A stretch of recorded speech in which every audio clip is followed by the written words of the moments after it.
এই সেই পিচুলগাড়ি ভুতুড়ি গ্রাম, যা মানুষশূন্য হয়ে পড়ে আছে 50 থেকে 60 বছর ধরে। এই গ্রামের গাছপালাতে কেউ ফল খায় না কিংবা ছিঁড়েও দেখে না অমঙ্গল হবে বলে। চলুন দেখা যাক আসলে কি আছে এই গ্রামে। আগে ওই মনে করো চোর ডাকাতের ভয়ে আগে মনে করো আসলে বেশ কয়েকদিন গাঁও উঠে মনে করো প্রায় উঠে দেওয়া হচ্ছে 40-45 বছর। এই সেই গ্রামের ভিতরের দৃশ্য, যা দেখলে যে কারো গা শিউরে উঠবে, এটাই স্বাভাবিক। সামনে দেখতে পাচ্ছেন ওটাই হচ্ছে আমাদের কাঙ্ক্ষিত সেই গ্রাম। অবশেষে আমরা সেই কাঙ্ক্ষিত গ্রামে কিন্তু আসছি। এই গ্রাম যে রহস্যময় তা দেখেই বোঝা যাচ্ছে। কিভাবে এই গ্রামে এলাম বা কি আছে দেখাবো শুরু থেকে। ভুতুড়ি সেই গ্রামে যাওয়ার জন্য আমরা প্রথমে বনানী থেকে গাড়ি ভাড়া করে 3 মাথা হয়ে নাটোর রোড বরাবর নির্দিষ্ট সেই গ্রামের দিকে চলতে শুরু করলাম।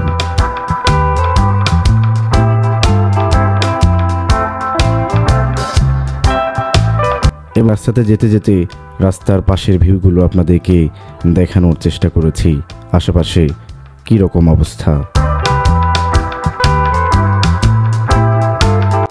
এবং 3 মাথা থেকে আমাদেরকে পশ্চিম দিকে হবে নাটোর রোড বরাবর, যেই দিক দিয়ে গেলে আমরা আমাদের কাঙ্ক্ষিত গ্রামে পৌঁছাতে পারি। এবং গোহাইল থেকে আমরা সরাসরি গ্রামের রাস্তায় চলে আসি। গ্রামের যে সৌন্দর্য, যা গ্রামে না আসলে কখনো বোঝা কিংবা দেখা যায় না। রাস্তার পাশে তাল গাছ এবং মাঠে শস্য শ্যামলে ভরা ক্ষেত, যা দেখতেই মনোমুগ্ধকর লাগছিল সবকিছুই।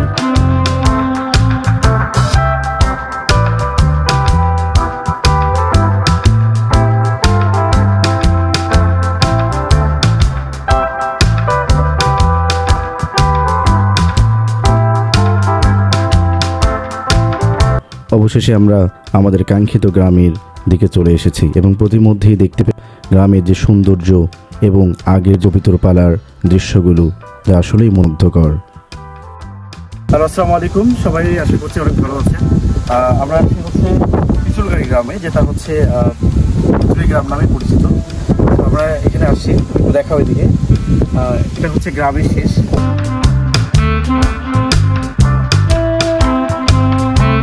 এখন আমরা গ্রামে যাবো, সামনে গ্রাম দেখতে পাচ্ছেন। সো ওখানে গিয়ে আপনাদের দেখানোর চেষ্টা করবো যে আসলে ওই গ্রামে কি আছে এবং বর্তমানে কি অবস্থা।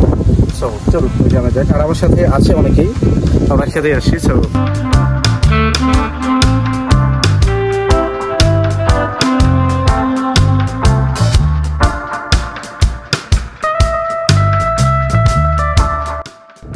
আমরা হচ্ছে ওই গ্রামের পথেই যাচ্ছি, আমার সাথে আছে অনেকেই। হ্যাঁ, তো ওখানে গিয়ে দেখা হচ্ছে, কথা হচ্ছে। তো সামনে দেখতে পাচ্ছেন ওটাই হচ্ছে আমাদের কাঙ্ক্ষিত সেই গ্রাম, যেটা ভুতুড়ি গ্রাম নামে পরিচিত। সেই গ্রামে যেতেই ওই গ্রামের একজন বাসিন্দার সঙ্গে কথা বলার চেষ্টা করব, জানতে চাইব কি এমন হয়েছিল সেই গ্রামে, যার কারণে মানুষ সেখান থেকে ঘরবাড়ি ছেড়ে চলে গিয়েছিল। চলুন চাচার থেকেই শুনে আসি। আগে ওই মনে করো চোর ডাকাতের ভয়ে আগে মনে করো আসলে বেশ কয়েকদিন গাঁও উঠে মনে করো প্রায় উঠে দেওয়া হচ্ছে 40-45 বছর হচ্ছে। 40-45 বছর উঠে দেওয়া হচ্ছে। তার আগে মনে করো গাঁও থাকতি প্রায় 2-4 দিন পর পরই ডাকাত ওঠে। 2-4 দিন পর ডাকাত ওঠে। ডাকাতের অত্যাচারে সেই গ্রাম থেকে মনে করো ওই আর এক গ্রামত গেছি, মানে মারধর করে যাও, পিঠে আনলে পিঠে থয় না, গুড় টুট চাউল টাউল যা থাকে ওগুলো ঢালে ঢুলেলে চলে যায়। আচ্ছা আচ্ছা। মনে করো উনকে করতে করতে তা মনে করো গ্রাম থেকে আমাকে সব বেশ কয়েকজন চলে গেছিল অন্য গ্রামত। যাওয়ার পরে সে আমরা আপনার প্রায় 4 বছর থাকা পরে আরো বেশি অত্যাচার করলে পালা আমরা আবার মনে করো অত্যাচারের জন্য আমরা ওই আর এক গ্রামত গেছি, মানে মারধর করে এসে, মানে যেটি যা থাকে আবাদ করলে ওই ঢালে ঢুলে নিয়ে চলে যায়। এখন এই গ্রামে কি অবস্থা?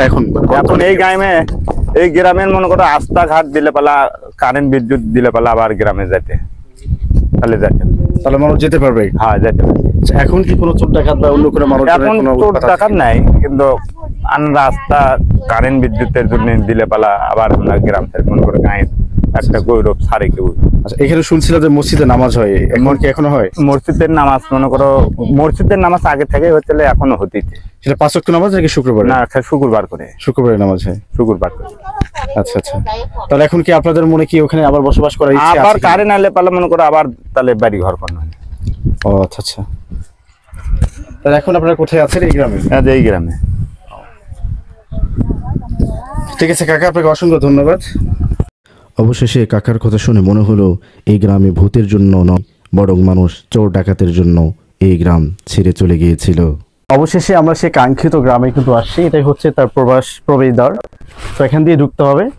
আর এই পাশে একটু দেখাও, এদিকে হচ্ছে ওদিকে বট গাছ এবং জঙ্গল টঙ্গল সবকিছু আছে। আর পাশে মনে হয় মসজিদ। আমরা সবগুলোতে যাব। সো গিয়ে দেখি আসলে সামনে কি আছে।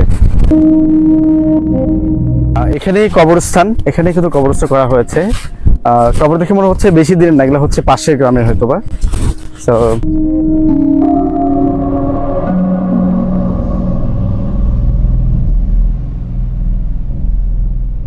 ভিতর হচ্ছে আরো জঙ্গল এবং এখানে ছাগলটাগুলো দেখতে পাচ্ছি।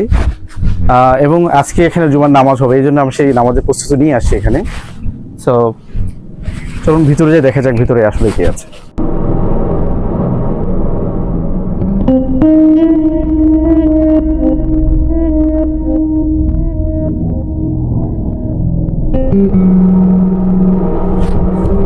আমরা যাচ্ছি হচ্ছে মসজিদের দিকে, সামনেই মসজিদ। তো এটাও হচ্ছে অনেক জঙ্গলের মধ্য দিয়ে আমাদেরকে যেতে হচ্ছে এবং মনে হচ্ছে অন্য কোনো জগতে আমরা ঢুকে পড়েছি। তো সামনেই দেখতে পাচ্ছেন মসজিদ, এটা হচ্ছে টয়লেট মেবি। আর এখানে হচ্ছে ভাঙাচোরা একটা মুরগির খামার দেখতে পাচ্ছি। এটা হচ্ছে মুরগি নেই মনে হয়। আর এখানে একটা পুকুর দেখতে পাচ্ছেন, এটা হচ্ছে এখানে হাঁস কিছু আছে। আর হচ্ছে এটা মসজিদের সামনে মসজিদ। সো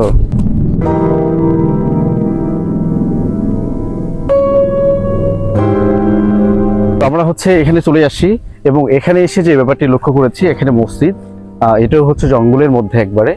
আর পাশে হচ্ছে একটা বটগাছ দেখতে পাচ্ছি। সো এই বটগাছে এখন আমরা যাবো। আসলে এখানে অনেক পুরনো বটগাছ মনে হচ্ছে। সো আসুন আমাদের সাথে দেখবো বটগাছে কি আছে।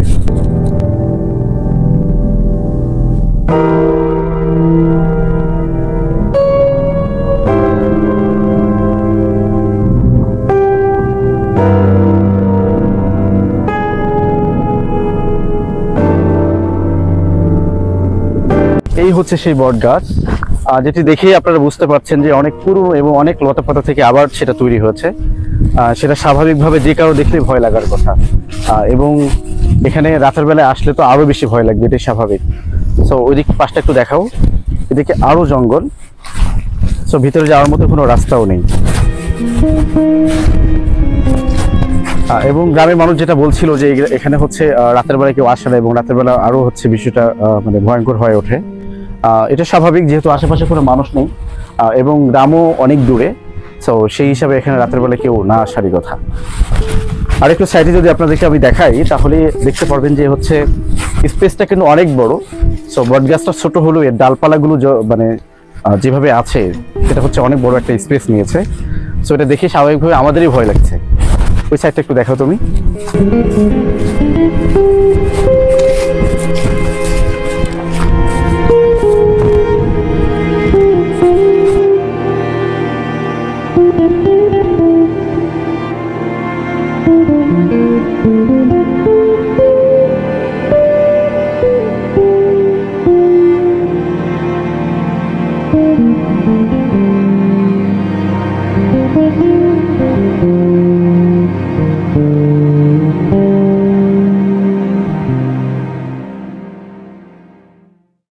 তো আমরা হচ্ছে এবার মসজিদে যাব। মসজিদটা হচ্ছে একদম এটা জঙ্গলের ভিতরেই বলা যেতে পারে। তো আসুন দেখি মসজিদটা কিরকম দেখতে। তো এখানে অনেক জঙ্গল আছে। আমরা যারা আসছি এখানে দেখতেই পাচ্ছেন মসজিদটা খুব একটা বড় না, তবে মোটামুটি চলে। ছোট গ্রামের জন্য একদম পারফেক্ট। এই সে কাঙ্ক্ষিত মসজিদ। সো এটা দেখুন এবার।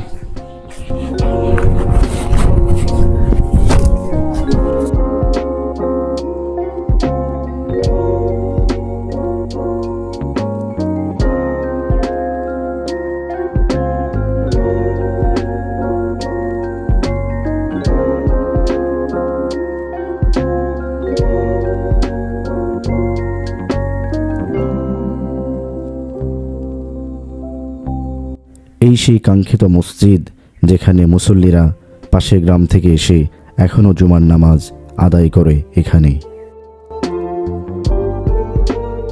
এবং মসজিদের পাশে এখনও অনেক অনেক কবর রয়েছে, যা আগে মানুষকে হয়তো শায়িত করা হয়েছিল এখানে।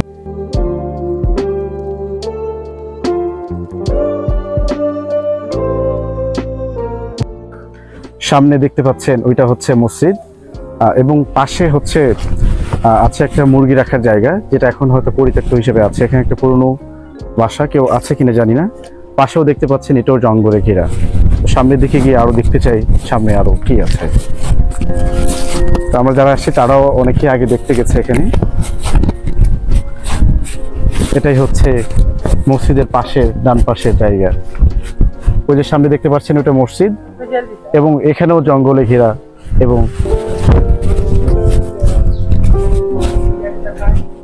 এখানে দেখতে পাচ্ছেন আরো জঙ্গল, এবং হচ্ছে এখানে আরো একটা পুকুর। তো এবং এখানে হচ্ছে যে জঙ্গলগুলো দেখতে পাচ্ছেন, এই পাশে না, ওই পাশে মসজিদের পিছনে কিন্তু রয়েছে অনেকগুলো কবরও একসাথে। এটাই হচ্ছে মসজিদ, এবং এই জায়গাগুলো আরো অনেক ভয়ঙ্কর এবং অনেক জঙ্গলে ঘেরা। তো দেখতেই পাচ্ছেন কিরকম জঙ্গল। আমরা দিনের বেলা এসেছি, তারপরে আমাদের কাছে মনে হচ্ছে যে এটা অনেক জঙ্গল এবং ভয়ঙ্কর একটা জায়গা, যা রাতের আসার জন্য কখনোই উপযোগী হতে পারে না। এদিকে আরো জঙ্গল। আপনারা দেখতে পাচ্ছেন যে হচ্ছে এই যে জঙ্গল বা হচ্ছে এই যে গ্রাম, তো এটা হচ্ছে পিছনের দিকে, এদিকে মাঠ, এবং মাঠের স্পেসটা অনেক বড়, মাঠটা অনেক বড়। আর হচ্ছে এদিকে একদম লাস্ট সীমানা। যদিও সামনে আরো জায়গা ছিল, যখন মানুষজন এখান থেকে উঠে চলে গেছে, তখন যাদের জায়গা ছিল তারা এটা মাঠ বা জমি হিসাবে ব্যবহার করছে। এবং যদি আপনাদেরকে আমি দেখাই, এখানে অনেকগুলো তাল গাছও দেখতে পাচ্ছেন, যেগুলো দেখতেও অনেক ভয়ঙ্কর এবং অনেক আগের তাল গাছ বলেই আমাদের কাছে মনে হচ্ছে। এবং হচ্ছে পিছনে পুকুর, আর এখানে হচ্ছে তাল গাছ, আর এখানে হচ্ছে বাজার। তো দেখতেই পাচ্ছেন পুকুরের স্পেস। তো পুকুরগুলিতে হয়তো বা মাছ চাষ হয়, যদিও মানুষ তেমন আসে না, শুধু মাছ নেওয়ার জন্য আর মাছ ছাড়ার জন্য হয়তো বা আসে। আর পিছনে যে মসজিদ থেকে আমরা আসছি, সেখানে আবার আমরা ফেরত যেতে চাই। তো আসুন আমাদের সাথে। পেছনে এই রাস্তা, এগুলোতে অনেক ময়লা, পাখিরা যেহেতু থাকে এই জন্য বেশি ময়লা। দুই পাশে কিন্তু আবার দুই পাশে জঙ্গল। এবার আমরা যেতে চাই ওই যে সামনে মসজিদ। সো এই এরিয়াতেই আমরা ঢুকেছিলাম। এটা হচ্ছে দক্ষিণ দিক দিয়ে আমরা ঢুকছি। এবার আমরা পেছন দিক দিয়ে দেখতে চাই, পেছন দিক দিয়ে দেখতে কিংবা গ্রামটিকে কেমন দেখতে লাগে।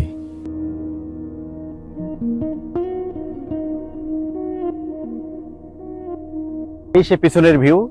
এদিক থেকে যদি আমরা আসি, তাহলে এদিক দিয়ে আমাদেরকে সেই কাঙ্ক্ষিত গ্রামে ঢুকতে হবে। এটাই হচ্ছে সেটার উল্টো দিকে প্রবেশদ্বার, যে দিক দিয়ে আপনারা আসলে পুরো গ্রামের ভিতর ঢুকতে পারবেন।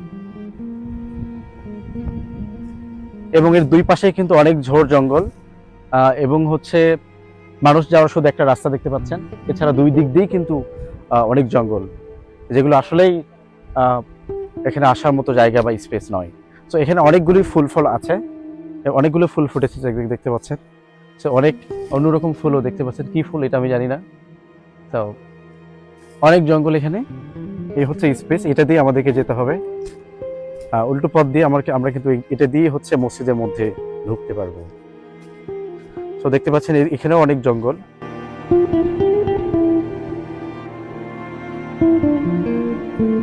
এবং এগুলোতেও মনে হয় কবরস্থান আছে, যেগুলো অনেক আগেই মানুষকে শায়িত করা হয়েছে। দেখতে পাচ্ছেন এখানে অনেক জঙ্গল, এবং এখানে মানুষ আসা কিংবা মানুষ থাকার মতো কোনো উপযোগী জায়গা নয়। এই স্পেস দিয়ে চলে গেছে।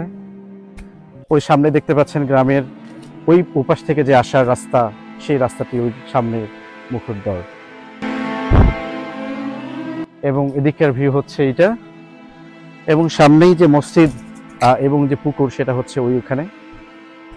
তো এখন বর্তমানে গ্রামের স্পেসটা একটু ছোটই হয়ে গেছে, যদিও গ্রামবাসীর থেকে শুনেছিলাম এখানে গ্রামে যে জায়গা আছে তারা সেখানে ফসল ফলার জন্য জায়গা নিয়ে ফেলেছে, যার জন্য গ্রামটি স্পেস ছোট হয়ে গেছে। তো আমরা দেখতে পাচ্ছেন এদিক দিয়ে হচ্ছে গ্রামের অপর পাশের যে প্রবেশদ্বার সেইটা। তো তো এই ছিল হচ্ছে এই পিচুলগাড়ি গ্রামের এবং ভুতুড়ে গ্রামের আমাদের অভিজ্ঞতা। আশা করছি সবগুলো আপনাদেরকে দেখাতে পেরেছি, এবং আমাদের কাছে মনে হচ্ছে যে আসলে যতটা আমরা ভেবে আসছিলাম, যতটা ভয়ঙ্কর বা যতটা মনে করছি আমরা ততটা পাইনি। সো এদিকে দেখাও, এদিকে কিন্তু হচ্ছে এদিকে প্রবেশদ্বার, এদিকে কবরস্থান, এই হচ্ছে অবস্থা। তো চাইলে আপনারা আসতে পারেন যদি মনে হয়, তবে দূর থেকে না আসার জন্য আমি রেকমেন্ড করব, কারণ এখানে আহামরি কিছু নাই যার জন্য আসতে হবে। সো আমরা এসে এক প্রকার হতাশই বলা যেতে পারে। তো এই ছিল অবস্থা। আশা করছি সবাই ভালো থাকবেন, সুস্থ থাকবেন এবং আমাদের সাথে থাকবেন। ধন্যবাদ সবাইকে।